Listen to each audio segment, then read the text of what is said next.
Good morning students. आज का हमारा टॉपिक रहेगा भक्ति काल की परिस्थितियाँ। जैसा कि आप जानते हैं, पिछले सेमेस्टर में हमने आदिकाल पढ़ा था। इस सेमेस्टर में हमारा भक्ति काल रहेगा।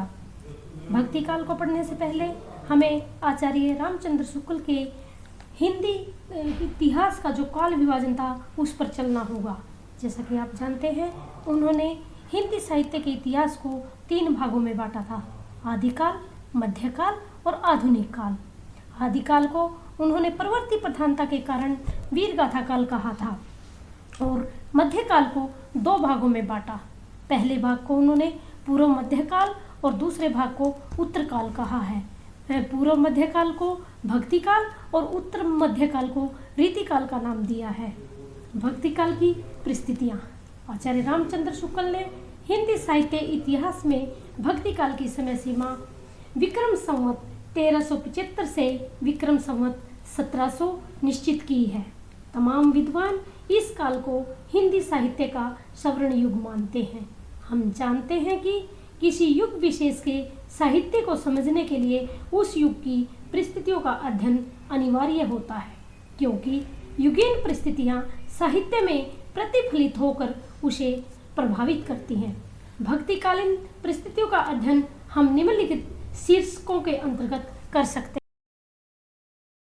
परिस्थितियाँ। राजनीतिक दृष्टि से भक्ति काल का लगभग समय आतंक, अत्याचार, अशांति और संघर्ष का काल है।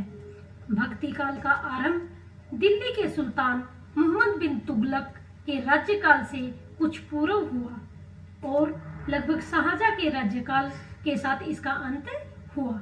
लगभग 7वीं शताब्दी में भारत पर विदेशी आक्रांताओं के आक्रमण का जो सिलसिला शुरू हुआ था, इस काल में भी वह जारी रहा।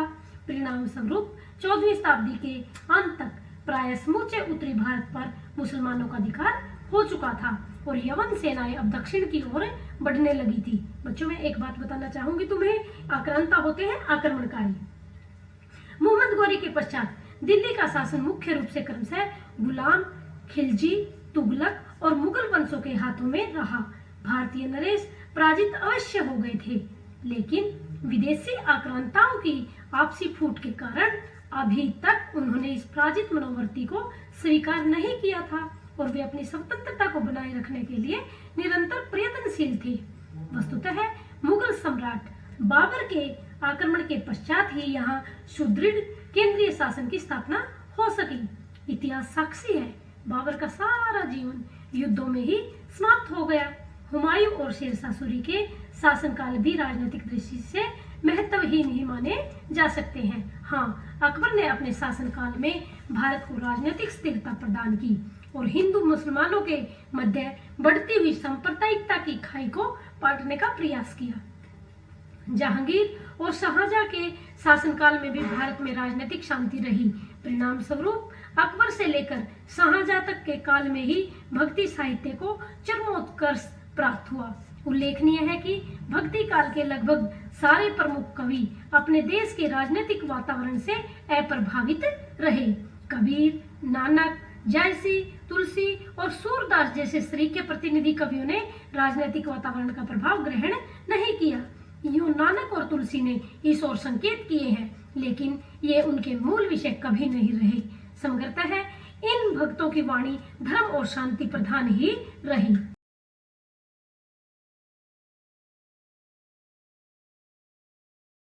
सामाजिक परिस्थितियाँ। वर्ण व्यवस्था में आस्था रखने वाले हिंदू छुआछात में विश्वास रखते थे। उनमें ऊंच नीच की भावना विद्यमान थी। हिंदू और मुसलमानों में परस्पर आत्मीयता नहीं थी। हिंदू कन्याओं को संपन्न मुसलमान खरीद कर अपहरण करके अपने घर ले जाते थे। स्त्रियों को कोई भी अधिकार प्राप्त नहीं थे। उन्हें दूसरे दर्जे का नागरिक माना जाता था। पर्दा प्रथा उस युग में खास आवश्यकता बन गई थी। हिंदुओं में संयुक्त परिवार प्रथा थी। छुआछात समाज में सर्वत्र व्यापक थी। बहुत सारे कारणों से अनेक हिंदू धर्म परिवर्तन करके मुसलमान बन गए थे। साधु संतों में पाखंड, आडंबर अधिक व्यापक था। मुसलमानों के साथ दीर्घकाल तक संपर्क में रहने के कारण वास्तुकला, चित्रकला एवं संगीत के क्षेत्र में इन दोनों में आदान प्रदान होने लगा। 14वीं और 15वीं शताब्दियों में हिंदू मुसलमानों में जीवन के प्रत्येक क्षेत्र में काफी आदान प्रदान हुआ, जिससे जहां पारस्परिक सद्भाव में वृद्धि हुई, वहीं जाति पाति, खान पान और विवाह आदि के बंधन भी कठोरतर होते चले गए। कहीं कहीं हिंदू मुसलमानों में विवाह संबंध भी स्थापित हुए। परिणाम स्वरूप एक ही परिवार के कुछ लोग हिंदू रह गए और कुछ मुसलमान बन गए। हिंदुओं की जो बहु बेटियां थी, उनकी अपहरण की बढ़ती घटनाओं का असर यह हुआ कि हिंदू समाज स्वयं को निरंतर संकुचित घेरे में बंद करता चला गया, जिसके कारण उनके समाज में बाल विवाह, पर्दा प्रथा और वैश्यावृत्ति आदि कुरीतियां प्रचलित होकर सामाजिक व्यवस्था को कमजोर करने लगी। मुगलों ने शेरशाह सूरी द्वारा समाप्त की गई जमींदारी प्रथा को पुनः चालू कर दिया। इस प्रथा की छत्र छाया में पलने वाले जागीरदार, मनसबदार, रईस और जमींदार ऐश्वर्यपूर्ण जीवन व्यतीत करते थे। इसके विपरीत हिंदू समाज अभावों से ग्रस्त था। इतिहासकार बर्नियर ने लिखा भी है कि हिंदुओं के पास धन संचित करने का कोई भी साधन नहीं बचा था। उनमें अधिकतर को निर्धनता, अभावों एवं आजीविका के लिए निरंतर संघर्षरत जीवन व्यतीत करना पड़ता था। प्रजा के रहन सहन का स्तर बहुत निम्न कोटि का था। करों का सारा भार उन्हीं पर था। राज्य पद उनको प्राप्त नहीं थे।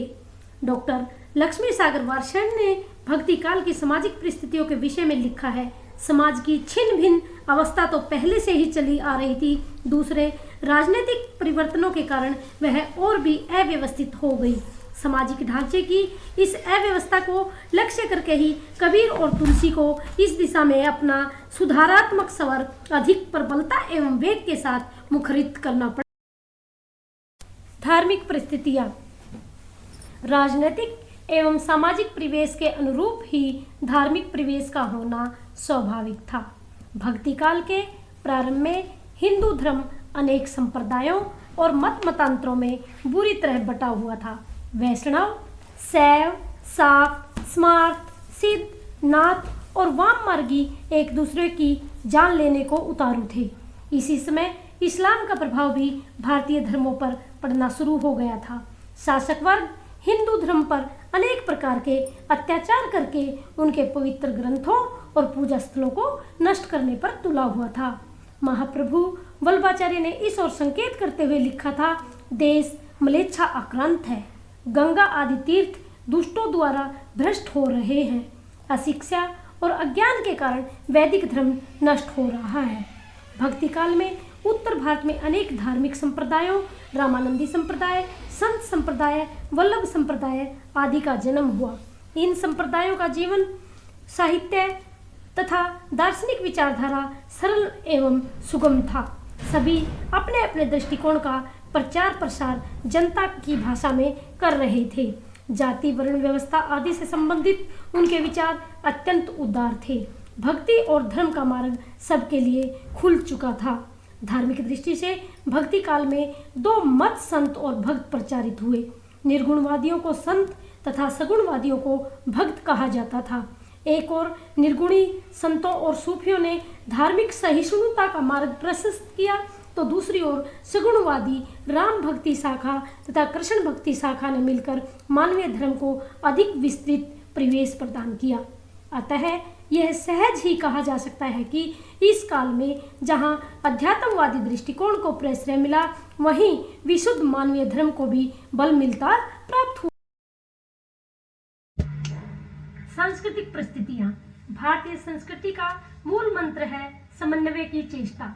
भक्ति काल में निरंतर होने वाले बाह्य आक्रमणों का एक परिणाम यह भी हुआ कि बाह्य आक्रांता अपने साथ अपनी संस्कृति भी लेते आए, जो कालांतर में भारतीय संस्कृति का अभिन्न अंग बनती चली गई।